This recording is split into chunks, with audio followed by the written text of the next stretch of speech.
young to make a difference. You must have heard millions of times how young people have the power to change the world. Most of you probably regarded this only as a saying, and never dwelled deeper to check whether the youth really holds that much power. The Go Bike Project aims to encourage the youth to be emergency responders in times of crisis. We train them.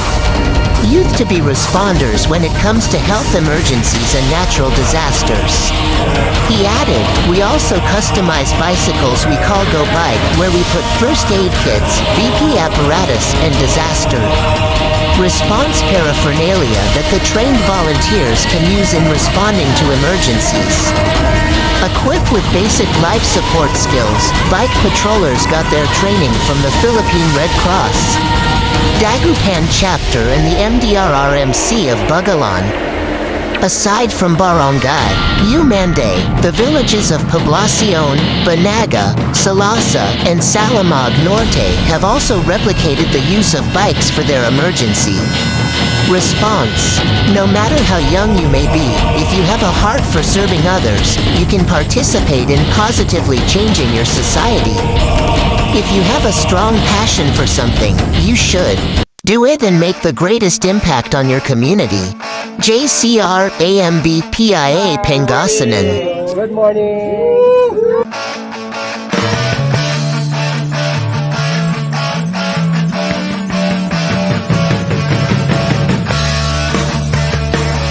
Thank you for watching Els TV.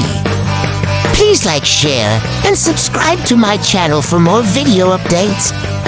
In cooperation with Team West Pangasinan Cycling Team.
Thank you for all viewers.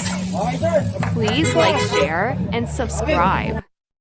In cooperation with Team Lingian Cycling Club and Batang West Pangasinan.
Archie Talakard training in Alaminos, Pangasinan.